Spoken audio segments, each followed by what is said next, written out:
Good afternoon to all of you. Last class में question number 3 करने को दिया था आपको, हो गया वो क्वेश्चन? यस सर, हो गया। ओके, चलिए तो फिर आगे चलते हैं। हमने कुछ स्पेशल केस पढ़े थे जिनमें हमें कॉस्ट ऑफ एक्विजिशन पढ़नी थी और वो हमने पढ़ ली थी। आज हम चलते हैं आगे, ठीक है। चलिए आज मैं कुछ इंटरेस्टिंग टॉपिक करवाता हूं आपको। हमारा टॉपिक नंबर 4, ठीक है। टॉपिक नंबर 4 है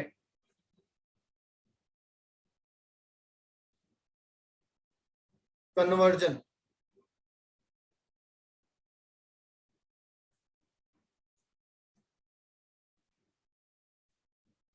conversion of capital asset into stock. इस बारे में हम पहले बात कर चुके हैं, पर पहले हमने किसी और पर्पस के लिए इसको पढ़ा था और अभी हम फाइनली इसको कंप्लीटली पढ़ रहे हैं, राइट। ओके, देखिए conversion of capital asset into stock का मतलब है कि आपके पास पहले कोई कैपिटल असेट थी और अब आपने उसको स्टॉक में कन्वर्ट कर ली, राइट। अगर ऐसा हुआ तो टैक्सेशन कैसे होगा, एक एग्जांपल से हम इसको समझ रहे हैं। ये सारे कंसेप्ट मैं आपको एग्जांपल से समझा रहा हूं और इनके जो थ्योरेटिकल लिखे हुए नोट्स है वो आपको दे दिए जाएंगे। सबसे पहले आप ये समझिए कि आपने एक घर परचेज किया 2010 में। आपने एक घर परचेज किया 2010 में, राइट। कितने रुपए में? 10 लाख रुपए में।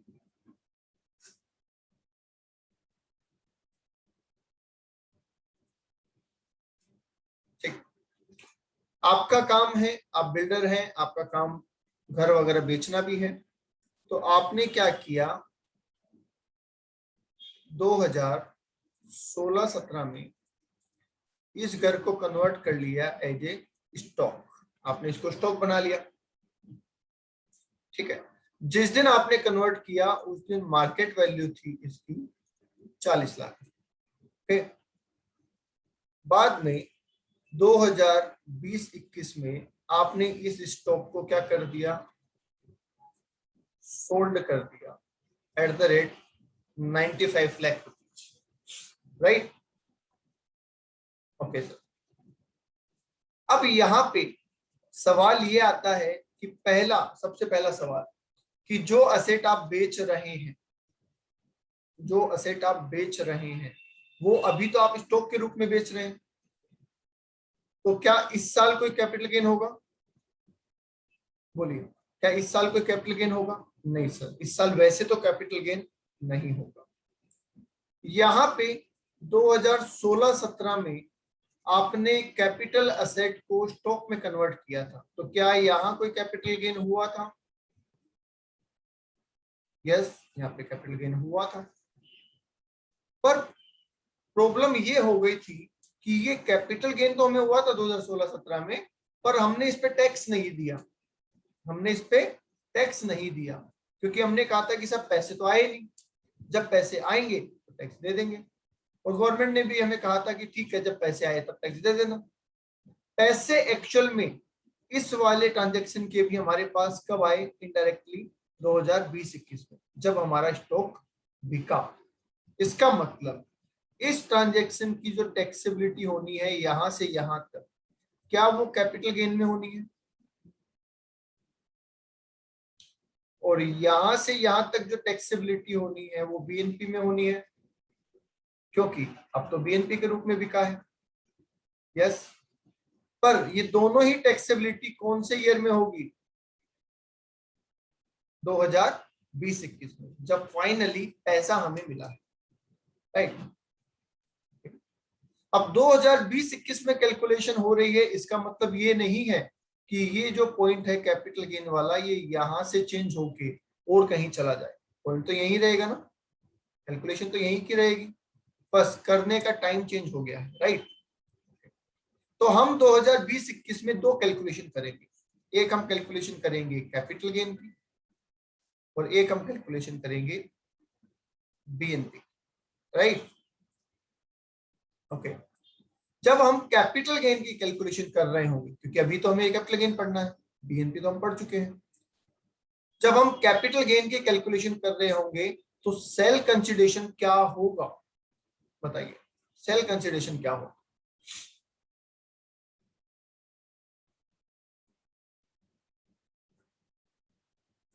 What will be the sell consideration? 40 lakh, बिल्कुल ठीक है।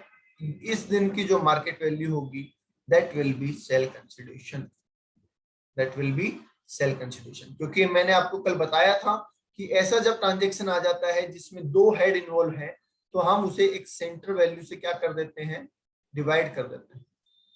तो ये सेंटर वैल्यू इस हेड के लिए तो एक तरीके से सेल प्राइस होती है और इस हेड के लिए एक तरीके से परचेज प्राइस का काम करती है, राइट। तो जब हम कैपिटल गेन निकाल रहे हैं तो हमारे लिए 40 लाख रुपए क्या हो जाएंगे, सेल कंसिडरेशन हो जाएगा। तो अगर इसमें मुझे कोई प्रोविजन पूछेगा कि सर कन्वर्जन ऑफ असेट में सेल कंसिडरेशन क्या होता है, तो मैं क्या ऐसा लिख सकता हूं, FMV on date of conversion, ऐसा लिख सकता हूं, FMV on date of conversion. ये प्रोविजन, बेसिक प्रोविजन ये हो गया, राइट। ठीक है, अब आपको पूछा गया सब कॉस्ट ऑफ एक्विजिशन क्या है आपके एसेट की, कैपिटल गेन निकालने के लिए कॉस्ट ऑफ एक्विजिशन क्या है,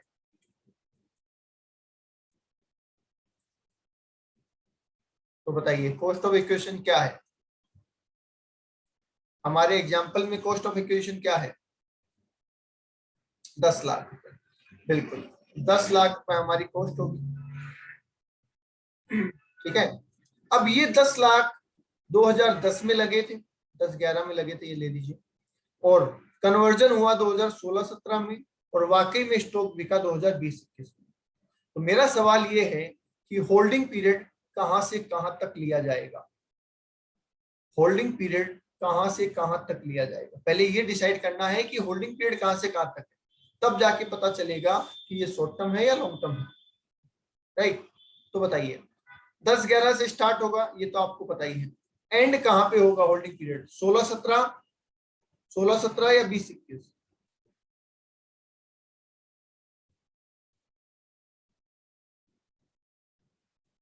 होल्डिंग पीरियड एंड कहां पे होगा, 16-17 या 20-21?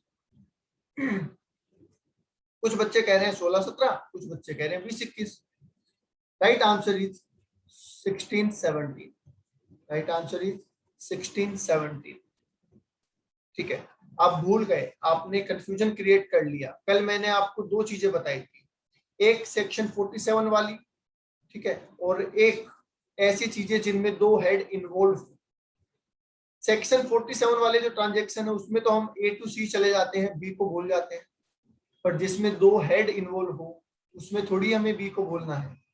कैसे, मुझे एक बात बताइए, अगर मैं होल्डिंग पीरियड 20-21 तक लेता हूं, अगर मैं होल्डिंग पीरियड 20-21 तक लेता हूं तो फिर तो मुझे सेल प्राइस भी यहाँ की लेनी चाहिए ना, लॉजिकली सोचो। अगर मैं होल्डिंग पीरियड 20-21 लेके जाता हूं तो फिर तो मुझे सेल प्राइस भी 95 लेनी चाहिए ना, मैं सेल प्राइस यहाँ की ले रहा हूं, तो what is the logic behind holding period up to 2020-21? कोई लॉजिक ही नहीं है। ऐसा है क्या कि सेल प्राइस यहाँ की, होल्डिंग पीरियड यहाँ से लेके यहाँ तक? नहीं। दूसरी बात, ये तो था पहला लॉजिक। दूसरा लॉजिक, हम कह रहे हैं कैपिटल गेन है ही यहीं तक, उसके बाद तो वो असेट कैपिटल असेट है ही नहीं, वो तो बन गई क्या है, स्टॉक। तो हमें तो कैपिटल असेट का होल्डिंग पीरियड देखना है ना, स्टॉक का होल्डिंग पीरियड थोड़ी देखना है। बोलिए, आई बात समझ में? हमें तो कैपिटल असेट का होल्डिंग पीरियड देखना है, स्टॉक का थोड़ा देखना है। तो दैट्स व्हाई 16-17 तक ही रहेगा। डन, ठीक है। अब कौन से ईयर के इंडेक्स से मल्टीप्लाई करना है मुझे फिर, जब मैं कॉस्ट ऑफ एक्विजिशन निकाल रहा हूं इंडेक्स, क्योंकि ये हो गया long term, it's long term, ठीक है। तो मुझे निकालना है इंडेक्स कॉस्ट ऑफ एक्विजिशन, तो 2016-17 के इंडेक्स से मुझे मल्टीप्लाई करना है। बता सकता है कोई 16-17 का इंडेक्स कितना है?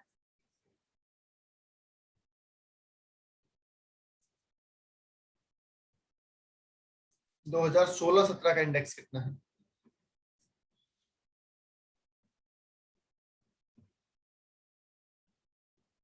264 और अपोन में कौन सी ईयर लेंगे 2010-11, तो 2010-11 का इंडेक्स क्या है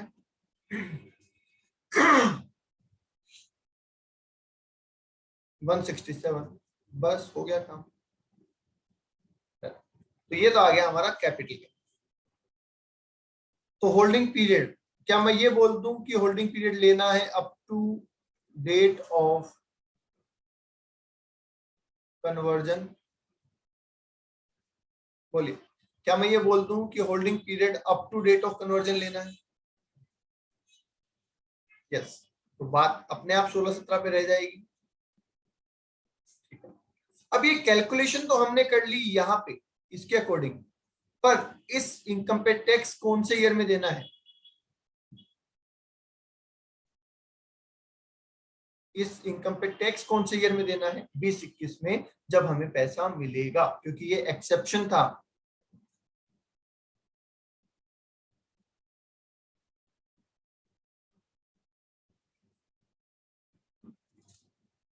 इज दैट क्लियर? ये हमारा मेन प्रोविजन है, ठीक है। तो ये इतनी बातें आपको पता होनी चाहिए। Okay sir, okay. अच्छा, एक बार बीएनपी की भी बात कर लेते हैं थोड़ी सी। इस चैप्टर में बीएनपी क्या होगा, बीएनपी की बात कर लेते हैं। बीएनपी में मैं लिखूंगा सेल्स, कितने लिखूं? क्या मैं 95 लिख लूं? क्या बीएनपी के लिए सेल में 95 लाख लिखूं? यस। कॉस्ट, अब यहाँ पे कॉस्ट ऑफ इक्विशन नहीं लिखनी, सीधा कॉस्ट लिख सकते हैं अपन। कॉस्ट कितनी लिखूं? 40 लाख। तो इसका मतलब बीएनपी की इनकम कितनी हो गई? 55 लाख। इसमें तो इंडेक्स का, लॉन्ग टर्म का, शॉर्ट टर्म का कोई झंझट नहीं है, नहीं। तो क्लियर है ये पॉइंट? एक मोस्ट इंपोर्टेंट बात और बतानी है, वो और देख लो। ये जो कंसेप्ट है ये 1984-5 से आया था। ये कन्वर्जन को ट्रांसफर मानने वाला कंसेप्ट कब आया? 1984-5, मतलब जब भाई इनकम टैक्स एक्ट बना होगा तब तो ये प्रोविजन नहीं था, ठीक है। तब गवर्नमेंट ने सोचा ही नहीं था कि ऐसा हुआ तो क्या करेंगे। फिर जब ये प्रैक्टिकली सिचुएशन सामने आई कि ऐसा हो रहा है, क्या करना चाहिए, तब जाके 1984-5 से ये कंसेप्ट इंट्रोड्यूस किया गया और ये प्रोविजन आया। आई बात समझ में? तो मुझे एक बात बताओ, अगर किसी ने 1980 में, 1980-81 में किसी कैपिटल असेट को स्टॉक में कन्वर्ट किया होगा, तो क्या उस पे ये वाले प्रोविजन लगेंगे? क्या उस पे कैपिटल गेन होगा? नहीं, उस पे कैपिटल गेन होगा ही नहीं। वो क्या बन जाएगा? सीधा सीधा स्टॉक बन जाएगा, और अब जितने में भी बिकेगा पूरी बिजनेस इनकम ही हो जाएगी, उसमें कैपिटल गेन का कोई रोल नहीं है, क्योंकि उस दिन कन्वर्ट करने पे कैपिटल गेन नहीं लगा करता था। बोलो जी, आई बात समझ में?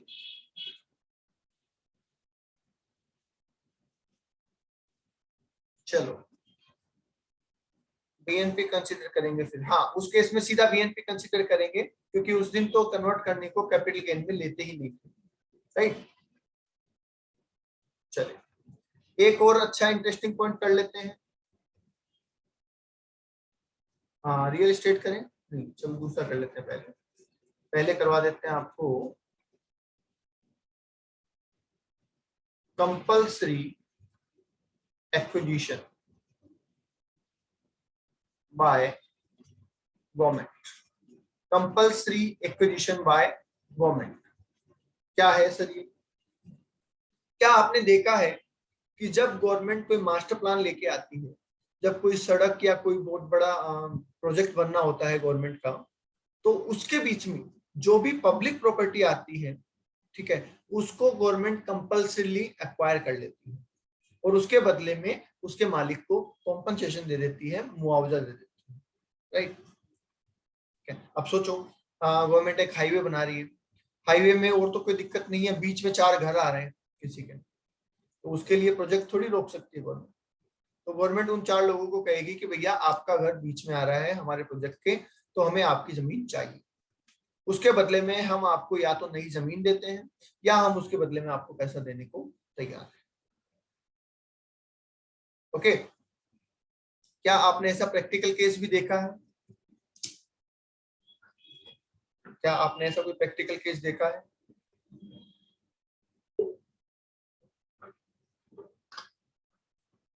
यस सर, देखा है। बहुत जगह होता है, थोड़े टाइम पहले गोपालपुरा में हुआ था, हाँ, या अभी जोटवाड़ा में हो रहा है, बिल्कुल। तो ऐसा चलता रहता है, राइट। अब ऐसा जब होगा तब टैक्सेशन कैसे होगा, तो हमें वो समझना है, ठीक है। अब सुनिए, इसमें भी अपन एक एग्जांपल बना लेते हैं।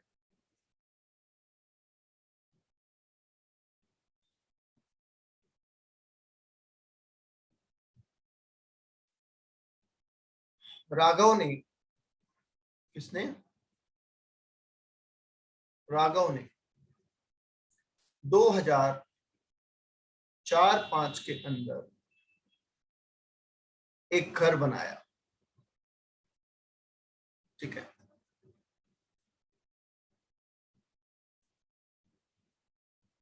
ओके, कितने रुपए में बनाया? 8 लाख रुपए लगे थे सर उस टाइम। 8 लाख में इन्होंने अपना घर बनाया, राइट। ओके,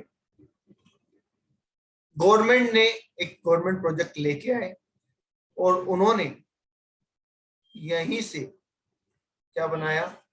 एक सड़क बनाई,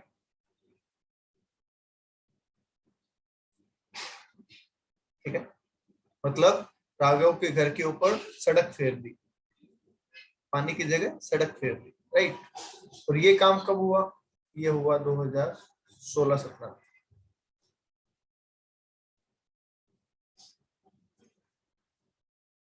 अब 2016-17 में जब ये काम हुआ तो राघव क्या हो गया? परेशान हो गया।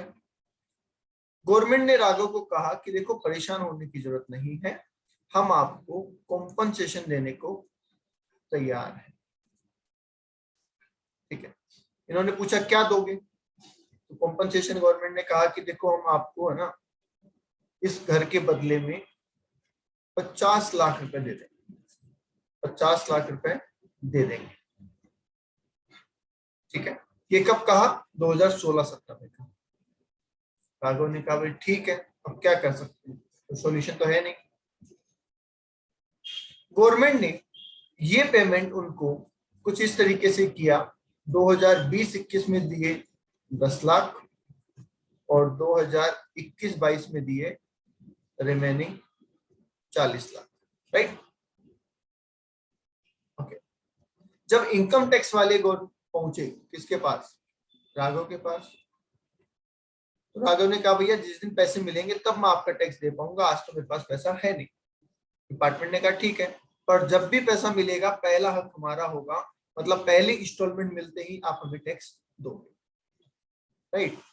तो बताइए, सबसे पहली बात, इस केस में सेल कंसिडरेशन क्या है?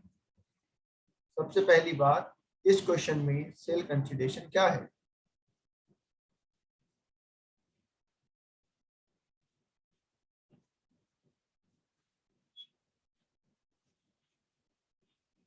पचास लाख, 50 लाख, 50 लाख, बिल्कुल, ये है सेल कंसिडरेशन। क्योंकि उनको अपने घर के बदले में क्या मिल रहे हैं? 50 लाख मिल रहे हैं, राइट, ठीक है। तो सेल कंसिडरेशन इज 50 लाख। दूसरा सवाल, इस केस में कॉस्ट ऑफ एक्विजिशन क्या है राघव के लिए?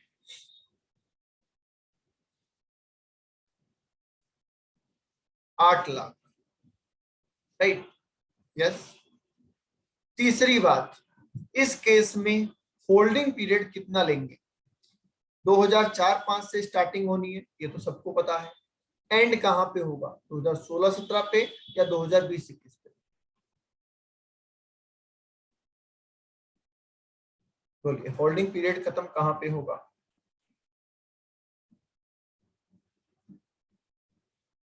फटाफट सभी रिप्लाई कर दो।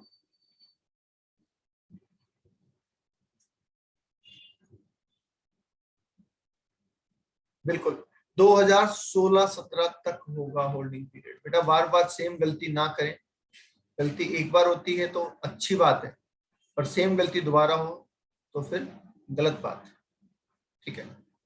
क्यों? मुझे एक बात बताओ, 16-17 में गवर्नमेंट ने आपकी प्रॉपर्टी ले ली, पैसा लेट दिया, तो क्या आप ये कह सकते हैं कि 17-18 में आपके पास प्रॉपर्टी है? क्या 17-18 में है आपके पास प्रॉपर्टी? नहीं। होल्डिंग का मतलब क्या है? होल्डिंग का मतलब है कि हमने एसेट को कितने टाइम अपने पास रखा, यही तो बात होती है। अब 16-17 में आपकी एसेट थी, खत्म हो गई, तो उसके बाद उसका होल्डिंग पीरियड कैसे हो सकता है? जस्ट बिकॉज कि उसका अमाउंट हमें लेट मिला, इट डजंट मीन कि वो एसेट हमारे पास। ठीक है। दूसरी बात, हम जिसको ट्रांसफर कहते हैं, हम जिस बात को ट्रांसफर कहते हैं, हमने डेफिनेशन पढ़ी हुई है ना ट्रांसफर की, वो यहाँ पे है कंपल्सरी एक्विजिशन, राइट। ट्रांसफर का मोड क्या है? Compulsory acquisition. होल्डिंग पीरियड हम डेट ऑफ एक्विजिशन से लेके डेट ऑफ ट्रांसफर तक लेते हैं क्या? बोलिए। होल्डिंग पीरियड हम डेट ऑफ एक्विजिशन से डेट ऑफ ट्रांसफर तक लेते हैं, राइट। तो डेट ऑफ ट्रांसफर भी तो यही हो गया। हाँ, पैसा लेट मिला इसलिए टैक्सेबिलिटी जरूर बाद में हो रही है, ठीक है, बट इट डजंट मीन कि इसका ट्रांसफर पॉइंट चेंज होगा। आई बात समझ में? तो होल्डिंग पीरियड यहां से यहां तक ही लिया जाएगा। फाइनली सेल कंसिडरेशन हमें पता है, कॉस्ट ऑफ इक्विजिशन हमें पता है, हाउस होल्डिंग पीरियड हमें पता है। फाइनल पॉइंट कि ये ट्रांजेक्शन कौन से ईयर में टैक्सेबल होगा, 2020-21 में या 2021-22 में? यस, ये 2020-21 में टैक्सेबल होगा जब पहली इंस्टॉलमेंट मिली है, ठीक है। इट डजंट मीन कि कितनी मिली है उससे कोई फर्क नहीं पड़ता, इट डजंट मैटर, ठीक है। दोबारा सुन लीजिए, अगर किसी के मन में डाउट है तो कैलकुलेशन सारी 2004-5 से लेके 2016-17 के बीच में ही होगी, बस टैक्स जो है वो हमें कहाँ देना है? 2020-21 में देना है, ठीक है। अच्छा, कौन से ईयर के इंडेक्स से मल्टीप्लाई करेंगे ये बता सकते हैं? फिर अगर ये कंसेप्ट क्लियर है तो आप फिर बता पाएंगे कौन से ईयर के इंडेक्स से मल्टीप्लाई करेंगे।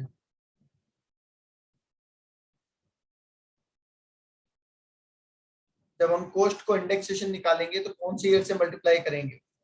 सबसे पहला जवाब प्रेरणा का, फिर प्रियंका का और फिर जाह्नवी का। बिल्कुल सही है, 2016-17 से, ईयर ऑफ ट्रांसफर से करेंगे, और डिवाइड जो करेंगे वो करेंगे 2004-5 से, that is year of acquisition, right.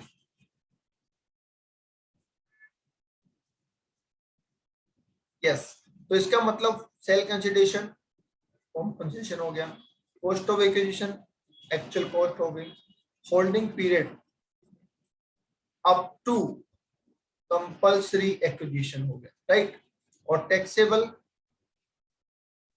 When first installment receive. ये मैंने प्रोविजन भी यहाँ पे लिख दिए हैं, ठीक है, ये मैंने प्रोविजन भी यहाँ पे लिख दिया है, तो ये आपको ध्यान रखना है, राइट।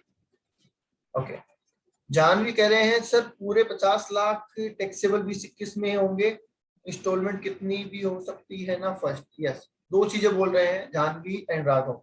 पहली बात, इंस्टॉलमेंट कितनी मिलेगी, कितनी भी मिल सकती है, कोई उसमें रिस्ट्रिक्शन या कुछ नहीं है। दूसरी बात, हमें फर्क ही नहीं पड़ता कि कितना अमाउंट मिला है, हमें बस इतना पता लगाना है जिस साल पहली इंस्टॉलमेंट मिली है उस साल में ये ट्रांजैक्शन टैक्सेबल है। तो सोचो, टैक्सेबिलिटी निकालते टाइम पे तो अमाउंट 50 लाख ही आएगा, वहां 10 लाख मिला तो भी कोई फर्क नहीं पड़ता, वहां 5 लाख मिला तो भी कोई फर्क नहीं पड़ता, और वहां पे और कोई अमाउंट मिला तो भी कोई फर्क नहीं पड़ता, क्योंकि हम कैलकुलेशन वहां की कर ही नहीं रहे, हम कैलकुलेशन तो यहां से लेके यहां तक ही कर रहे हैं ना, तो यहां तक की कैलकुलेशन तो हमेशा ही 50 लाख पे होगी। ओके जाह्नवी?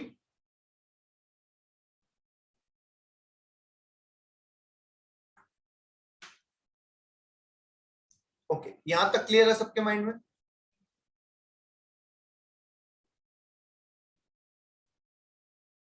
ओके, अब इसी पॉइंट का एक एक्सटेंडेड वर्जन और देखते हैं।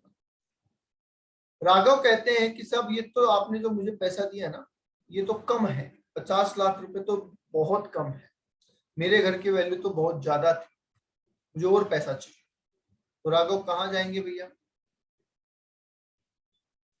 कोर्ट में जाएंगे, राइट? यस। अब कोर्ट में गए, कोर्ट में दो पार्टियां हैं, एक कौन है? एसएससी जो कि राघव है, और दूसरी कौन सी पार्टी है? गवर्नमेंट, जिसको अमाउंट पे करना है, राइट? अब कोर्ट में केस चल रहा है, ध्यान से सुनना। जितना ट्रीटमेंट हम कर चुके हैं उसको हमने बिल्कुल भी नहीं छेड़ना है, वो हो चुका है। हम आगे की बात करते हैं, ठीक है? कोर्ट में केस चल रहा है। अब कोर्ट में केस कितने टाइम में खत्म होगा ये तो आप भी जानते हैं, लंबा टाइम चलेगा। अब राघव ने कहा कि सर मुझे तो मेरे मकान के बदले में 80 लाख रुपए चाहिए। गवर्नमेंट कहती है कि नहीं साहब, हमारे हिसाब से तो 50 लाख की बनते हैं और हमने दे दिए। केस चल रहा है, कोर्ट दोनों की बातें सुन रहा है। अब कोर्ट को लगता है कि कुछ अमाउंट तो बढ़ेगा, इतना ना बढ़े, कुछ तो बढ़ेगा। गवर्नमेंट को भी पता है कि कुछ तो ज्यादा देना पड़ेगा, और एसएससी को भी पता है कुछ तो ज्यादा मिलेगा। इन दैट केस एसएससी अगर चाहे तो कोर्ट को एक एप्लीकेशन दे सकता है कि सर मुझे पैसे की जरूरत है, जब तक कोर्ट का डिसीजन नहीं आता आप मुझे थोड़ा बहुत अमाउंट दिलवा दो, ठीक है? अगर मैं केस हार गया तो वापस दे दूंगा, और केस जीत गया तो एडजस्ट हो जाएगा, मुझे पैसे की जरूरत है। क्या ये एप्लीकेशन दे सकता है कोर्ट को?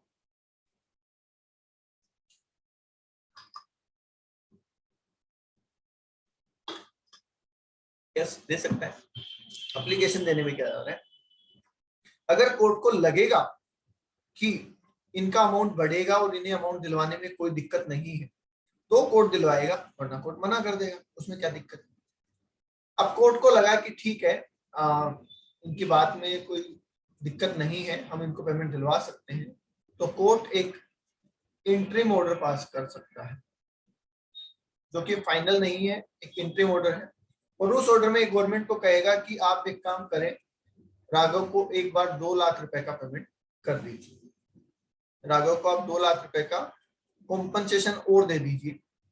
अगर केस में ये हार गया तो वापस दिलवा देंगे आपको, और जीत गया तो इसके अमाउंट में से काट लेंगे।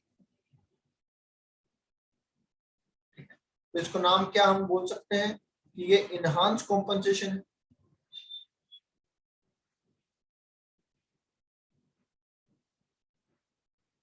बोलिए, क्या हम ये कह सकते हैं ये इनहांस कॉम्पनसेशन है, बढ़ा हुआ कॉम्पनसेशन है?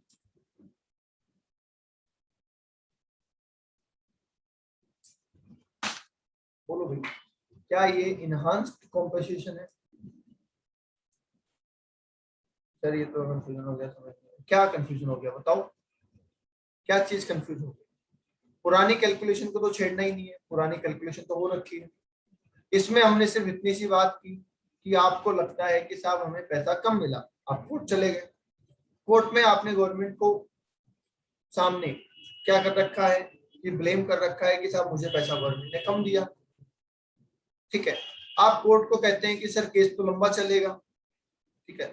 मान लीजिए 2 साल तो हो चुके हैं और आप कहते हैं साहब अभी तो केस और लंबा चलेगा, मुझे पैसे की जरूरत है, आप मुझे गवर्नमेंट से थोड़ा पैसा दिलवा दो। तो गवर्नमेंट को अगर लगता है कि आपका पैसा बनता है या बनेगा तो वो आपको कुछ अमाउंट दिलवा सकते हैं। अभी तक तो हमने कोई प्रोविजन बताया ही नहीं है फिलहाल तक, तो मिलने के बाद बोला है एग्रीमेंट के समय 10 लाख तो इट डजंट मीन, उससे कोई फर्क नहीं पड़ता।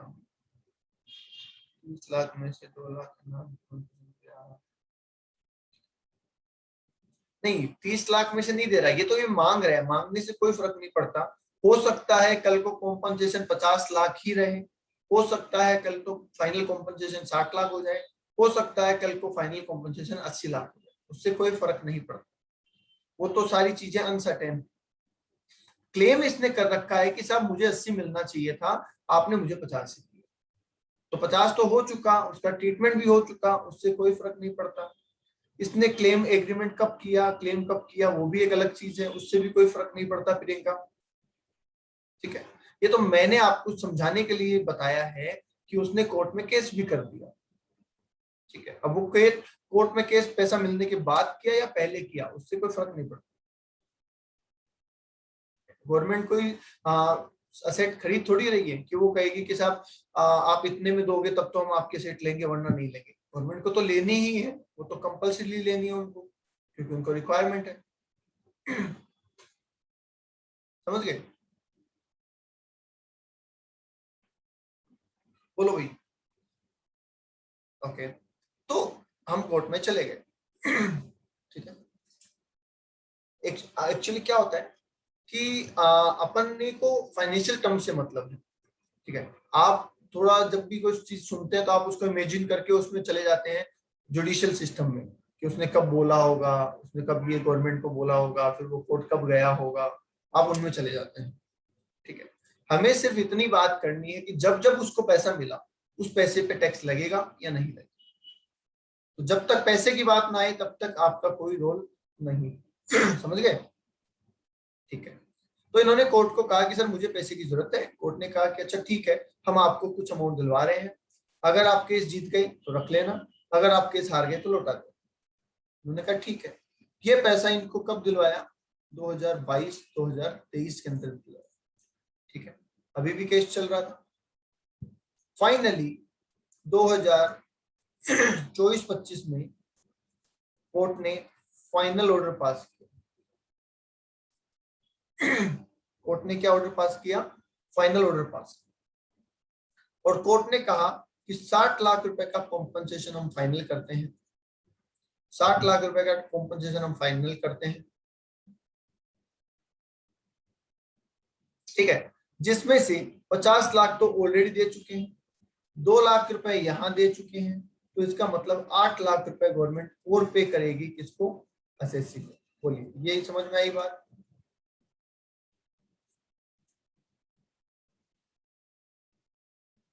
आठ लाख रुपए गवर्नमेंट को और देने। गवर्नमेंट ने कहा ठीक है। गवर्नमेंट ने 2025-26 में 2025-6 में ये 8 लाख रुपए भी एसएससी को पे कर दिए। ठीक है, तो केस खत्म। ओके, अब हमारे पास मुद्दा ये है कि ऊपर जो 50 लाख मिले उसका तो हम टैक्सेशन कर चुके हैं। बोलो, ऊपर जो 50 लाख मिले उसका तो टैक्सेशन कर चुके हैं। हमें करना है जो एक्स्ट्रा 10 लाख मिले उसका, जिसमें से 2 लाख तो यहां मिले और 8 लाख यहां मिले। बोलिए, सही कह रहे हैं? 2 लाख यहां, 8 लाख यहां। अब इनका टैक्सेशन कब होगा और कैसे होगा? सुनो, सबसे पहले हम बात करते हैं इस 2 लाख रुपए। क्या इस 2 लाख पे 2022-23 में टैक्स लगा सकते हैं? क्या ये 2 लाख रुपए 2022-23 में टैक्सेबल है? तो हम कहेंगे नो, इट्स नॉट टैक्सेबल। क्यों टैक्सेबल नहीं है? क्योंकि अभी तक तो ऑर्डर ही फाइनल नहीं है, हो सकता है कल को वापस लौटाने पड़े। इसलिए 2022-23 में हम आपसे कोई टैक्स चार्ज नहीं कर रहे हैं, क्योंकि ये इंटरिम ऑर्डर से मिला है, फाइनल ऑर्डर से पैसा नहीं मिला है। आगे बात समझिए। ठीक है, अब 2024-25 पे हम टैक्स मांगने आए कि भैया लाओ टैक्स दे दो। कितने पे? 10 लाख पे। आप कहते हो कि सर 10 लाख पे टैक्स कैसे देते हैं? अभी तो पैसा मिला ही नहीं है, अभी तो सिर्फ 2 लाख मिले हैं। ठीक है, तो हमने कहा चलो कोई बात नहीं, 2 लाख तो मिल गए ना, 2 लाख के रिगार्डिंग तो ऑर्डर भी आ गया और 2 लाख के रिगार्डिंग तो पैसा भी मिल गया, तो 2 लाख पे तो टैक्स दे दो। तो क्या 2024-25 में 2 लाख रुपए टैक्सेबल हो जाएंगे? और बाकी पैसे जब मिलेंगे तब टैक्सेबल हो जाएंगे। मतलब कि 8 लाख रुपए कब टैक्सेबल हो जाएंगे? 25-26 में। ठीक है, इसका मतलब क्या मैं ये कह सकता हूं कि इनहांस कॉम्पनसेशन में, मैं फिर कह रहा हूं पुराने वाले को मिक्स मत करना, क्या मैं ये कह सकता हूं कि इनहांस कॉम्पनसेशन के केस में जब मुझे पैसा मिलेगा या तो मैं बोलूंगा फाइनल ऑर्डर, और या मैं कहूंगा रिसिप्ट ऑफ कॉम्पनसेशन। दोनों में जो भी काम बाद में होगा, whichever is later, जो भी काम बाद में होगा, क्योंकि मुझे दोनों काम चाहिए, मुझे फाइनल ऑर्डर भी चाहिए और मुझे पैसा भी चाहिए। तो जब दोनों काम हो जाएंगे तो ही मैं आपको टैक्स दूंगा, उससे पहले मैं आपको टैक्स नहीं दूंगा।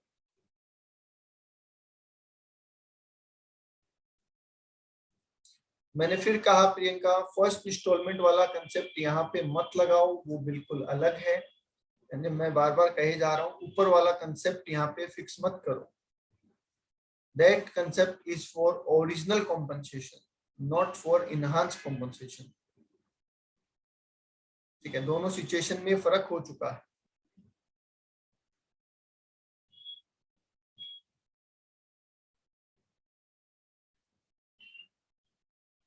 ओके, क्योंकि फर्स्ट इंस्टॉलमेंट की जो आप बात कर रहे हैं 2 लाख रुपए की, वो तो फाइनल ऑर्डर आने से पहले ही मिल गए थे, इसलिए उसे तो हमें फाइनल ऑर्डर वाले दिन ही टैक्सेबल करना पड़ेगा, क्योंकि वो तो ऑलरेडी मिल चुका है।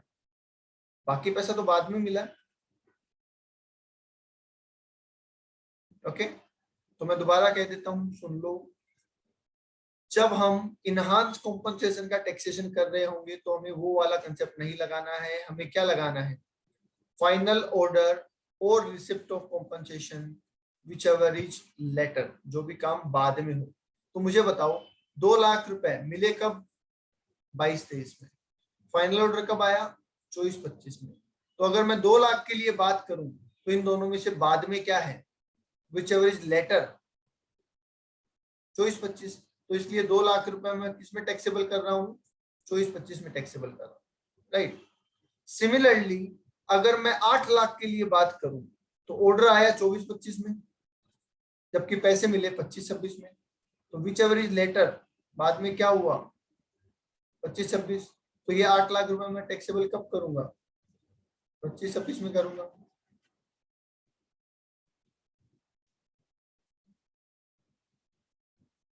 Is that clear? ओके, अब इसमें एक पॉइंट और निकल के आता है कि जब मैं इस अमाउंट को टैक्सेबल कर रहा हूंगा, जब मैं इस अमाउंट को टैक्सेबल कर रहा हूंगा, तो क्या मैं इसमें से कोई कॉस्ट ऑफ एक्विजिशन कम करूंगा? बताइए, क्या मैं कॉस्ट ऑफ एक्विजिशन कम करूंगा? नहीं, क्योंकि कॉस्ट ऑफ एक्विजिशन तो इस प्रॉपर्टी की हम ऑलरेडी कम कर चुके हैं। हाँ, इसके लिए अगर कोई खर्चे मिले हैं, ट्रांसफर नहीं, रिकवरी एक्सपेंसेस, जैसे केस लड़ने के लिए वकील को पैसे दिए, वो आप लेस कर सकते हैं। केस लड़ने के लिए अगर आपने वकील को पैसे दिए हैं तो वो आप लेस कर सकते हैं, क्योंकि वो तो ये इनकम कमाने के लिए किया गया खर्चा है ना। तो ये पैसा मुझे तभी तो मिला जब वकील ने केस लड़ा, तो वो मैं इसमें से कम कर सकता हूं। ओके, बता दो एक बार फाइनली।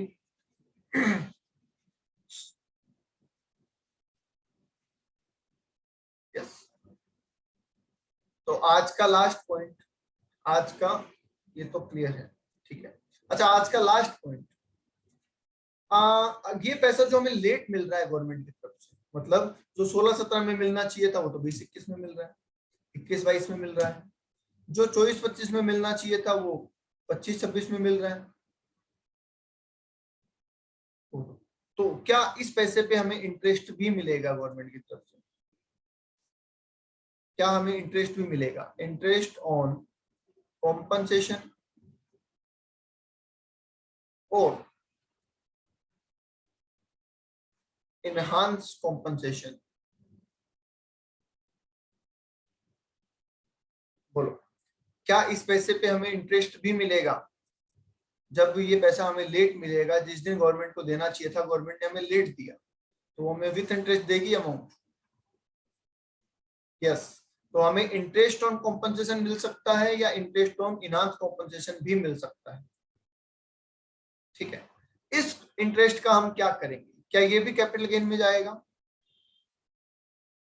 तो आंसर इज नो। ये कहां जाएगा? ये अदर सोर्स में जाएगा, ये अदर सोर्स में जाएगा, क्योंकि it's not our business, it's not our capital asset जिसकी वजह से हमें मिला है। ये हमारा पैसा था जो लेट मिला, इसलिए हमें मिला है। तो दैट्स व्हाई ये इनकम फ्रॉम अदर सोर्स में जाएगा। ठीक है, it's not our business, government से पैसा लेना हमारा बिजनेस है क्या?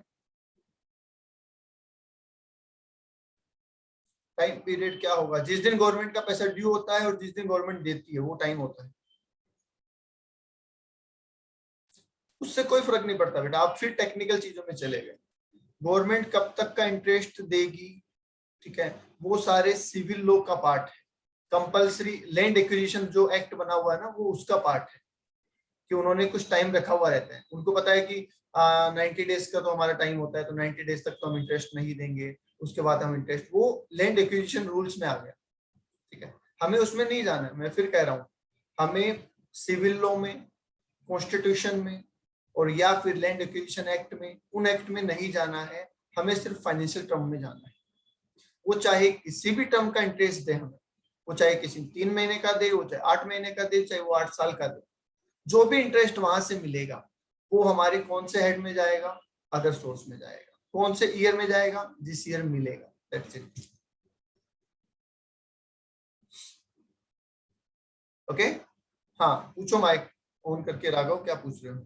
सर सर जो इसमें जो 2 लाख रुपए अपन को एडवांस मिले वही तो होगा ना एनहेंस कॉम्पनसेशन सिर्फ? तो ये भी तो इनहांस ही है। 50 लाख के ऊपर जो भी मिल रहा है, मतलब ओरिजिनल हाँ कॉम्पनसेशन मतलब, के ऊपर जो भी मिल रहा है वो इनहांस ही है।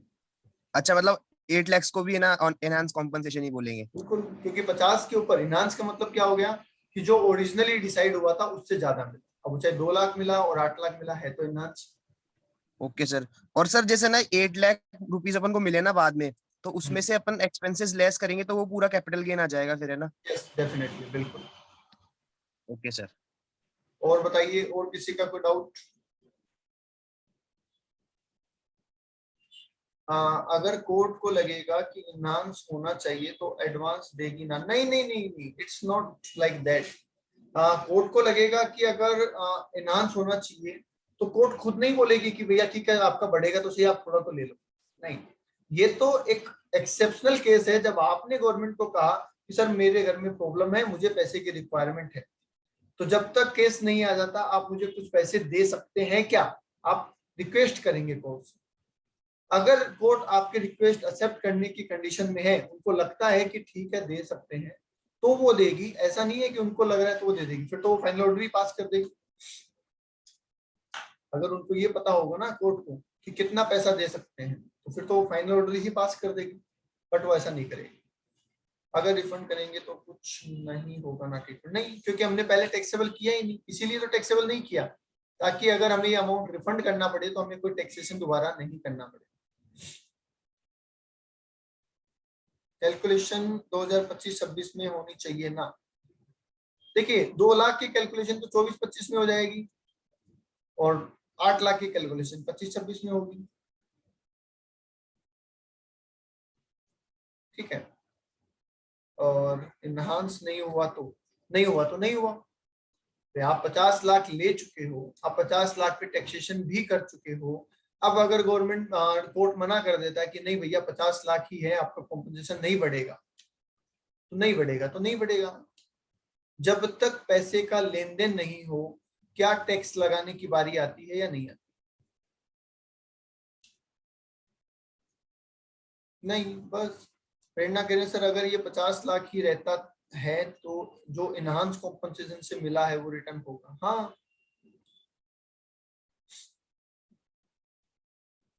तो ये सब लॉजिकल बात है, इसमें कुछ भी ऐसा नहीं है। सर इस केस में कैपिटल गेन कैसे कैलकुलेट होगा? कैपिटल गेन कैलकुलेटेड ही है बेटा। इसमें इसमें कॉस्ट तो कुछ है ही नहीं हमारी, कॉस्ट तो कुछ है ही नहीं। हमारा जो घर था उसकी कॉस्ट तो हम ऑलरेडी ओरिजिनल कॉम्पनसेशन में से कम कर चुके हैं। तो जब हमें बढ़ के पैसा मिलेगा तो वो तो नेट फायदा ही है ना। बढ़ के कॉम्पनसेशन मिलेगा वो तो नेट फायदा है, ठीक है। चलो एक मैं इसको हो गया ये। और कोई डाउट है किसी का? बोलिए, और कोई डाउट है किसी का?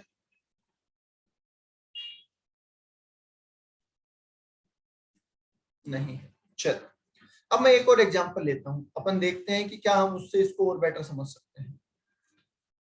मेरे पास एक घर है, ठीक है, गवर्नमेंट को हटा दो एक बार साइड में। मेरे पास एक घर है और अपन ने मैंने आपको घर बेचने के लिए बात की। आपने कहा ठीक है सर हम आपका घर खरीदने को तैयार है। ठीक है, आपने मेरा घर खरीदने के लिए कहा 50 लाख, मैंने कहा अच्छा ठीक है, मैंने एक बार के लिए हाँ कर ली है, मान लो आप, ठीक है, पर एग्रीमेंट होने से पहले ही मैंने कहा कि नहीं मैं तो नहीं दूंगा, 50 में नहीं दे सकता यार, 50 तो बहुत कम हो जाएंगे, ठीक है। आपने कहा सर कुछ बढ़ा के दे देंगे, आप तो घर तो दे दो, मैंने कहा ठीक है चलो फिर दे देते हैं। तो फाइनल नहीं हुआ अमाउंट, पर इतना जरूर हो गया कि कुछ बढ़ा के आप मुझे दोगे, ठीक है। अब मुझे बताओ क्या 50 लाख का टैक्सेशन करने में कोई दिक्कत है फिलहाल, क्योंकि वो तो तय हो चुका है अमाउंट, वो तो सब कुछ हो गया। अब मैंने जब 50 लाख का प्रॉफिट निकाला, एट दैट टाइम मैंने घर की कॉस्ट, एक्विजिशन, इंप्रूवमेंट सब कम कर कुरा के फाइनली मेरा टैक्स निकाल दिया इस साल का, और आपने मुझे 50 लाख दे भी दी, तो ये तो किस्सा ही खत्म हो गया। अब मैं आपको कहता हूं कि भैया वो जो एडिशनल बात हुई थी उसका क्या हुआ, ठीक है। आप कहते हो कि सब एडिशनल तो मैं तो नहीं दूंगा एडिशनल अमाउंट, मैंने कहा भाई ऐसे कैसे नहीं दोगे, अपनी बात हुई थी। अब मैं कोर्ट में चला गया आपके खिलाफ, ठीक है, और मैं जाके कहता हूँ कोर्ट में कि साहब मुझे इनसे 10 लाख रुपए एक्स्ट्रा लेने थे, इन्होंने मुझे नहीं दी। वो कहता साहब 10 लाख की तो बात ही नहीं हुई थी, ये बात हुई थी कि कुछ रीजनेबल अमाउंट मैं आपको एक्स्ट्रा दे दूंगा। अब रीजनेबल अमाउंट फिक्स कैसे होगा, उस पर तो बहस चलेगी ना, पर उस बहस से हमें मतलब नहीं है। अब वो कहता है, आप जो कह रहे हो कि सर 2-4 लाख की तो बात अलग है, 10 लाख तो आप बहुत ज्यादा मांग रहे हो, ठीक है, इसका मतलब 2-4 लाख देने को तो रेडी हो ना आप, 2-4 लाख देने को तो रेडी हो ना एक्स्ट्रा, यस। अब मैंने कोर्ट से कहा कि साहब मुझे बहुत पैसे की जरूरत है, आप एक काम करो, एक बार 2 लाख रुपए तो मुझे इससे दिलवा दो, बाकी जिस दिन केस फाइनल होगा तब अपन बात करें। तो क्या कोर्ट दिलवा सकता है, क्योंकि आप भी 2-4 लाख देने को तैयार थे और मुझे 10 लाख लेने, मैं 10 लाख लेने को तैयार था। तो कोर्ट ने कहा भैया ठीक है आप 2 लाख इनको दे दो, फिर देखेंगे, ठीक है। अब 2 लाख आपने मुझे दे दिए। अब जिस दिन फाइनल डिसीजन हुआ, कंक्लूजन निकला कि चलो 5 लाख रुपए आप मुझे दोगे फाइनल, 2 लाख तो आप ऑलरेडी मुझे दे चुके हो, अब आप मुझे कितना दोगे, 3 लाख और दोगे। अब जब मुझे ये पैसा और मिल रहा है तो बताइए ये मेरा नेट फायदा है या इसमें भी कोई घर की कॉस्ट कम करनी बाकी है अभी,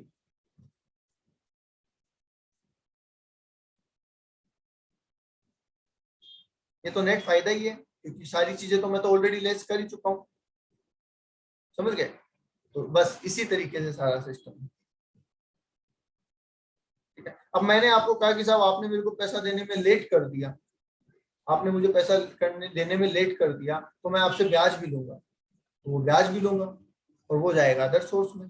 हाँ, अगर इस पूरे प्रोसेस के लिए कोई वकील का पैसा है तो वो कम कर देंगे, वकील का या कोई भी ट्रांसफर के खर्चे छोटे मोटे हैं वो कम कर सकते हैं, वो तो करेंगे ही ना, क्योंकि वो खर्चा पहले लेस नहीं हुआ।